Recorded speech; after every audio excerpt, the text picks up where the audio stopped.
Welcome back to my OCD diary. Today I want to talk a little bit about something I've been asked a lot about lately, which is how do I convince my friends and family that I'm really struggling with OCD.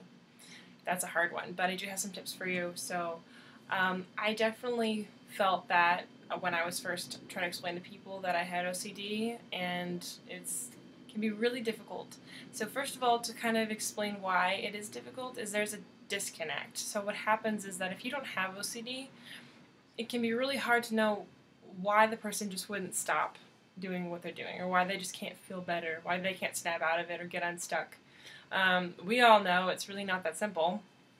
So what happens is you explain the normal, like, I have these bad thoughts, they trigger anxiety for me, so to alleviate the anxiety, I have to do what my brain tells me to in the form of compulsions and rituals. I know it's irrational, but I have to do it. I can't help it. That's the problem.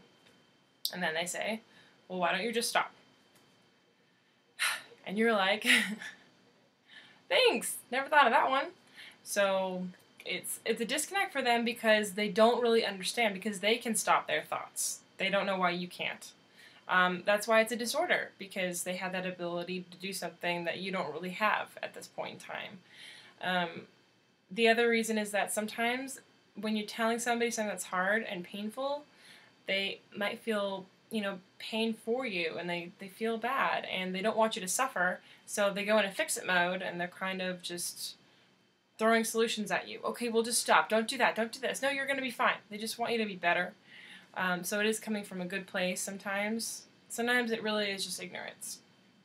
So what you can do, because I definitely had trouble with that, explaining it to people was at times extremely difficult.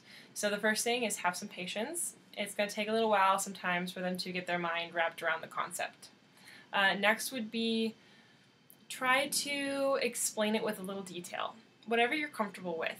But if you're, in my experience, like if I was more vague, it was harder to understand. So if I said, I get these really bad thoughts, they wouldn't really know what that meant. They might even think, well, I get bad thoughts too. It's kind of difficult. So I would kind of explain it with an example. I didn't like telling everyone all my different obsessions, because some of them were, very, to me, shameful. So I could explain just a few that I was not so personally offended by.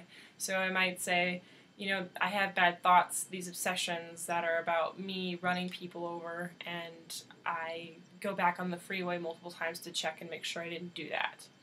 And with that whole example, they have a little bit of better understanding of why your experience with anxiety is different than maybe what they think about during the day, about like, oh, I didn't pay the check or the bill on time, and how that's not the same kind of bad thought that you're having.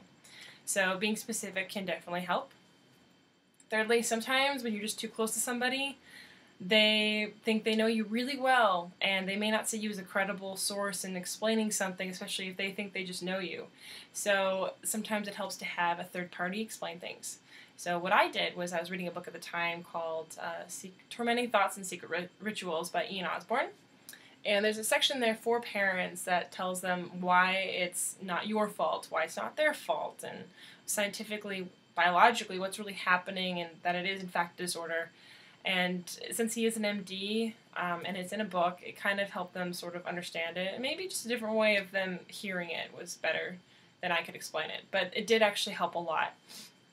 Also, there are some websites out there, I'll link below too, that kind of explain a little bit what it is, what's going on, and what could be done in terms of treatment.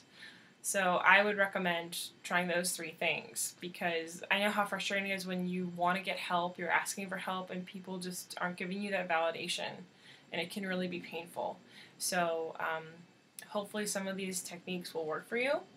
Again, check the links below if you need them, and if you need help, don't be afraid to keep pushing for it.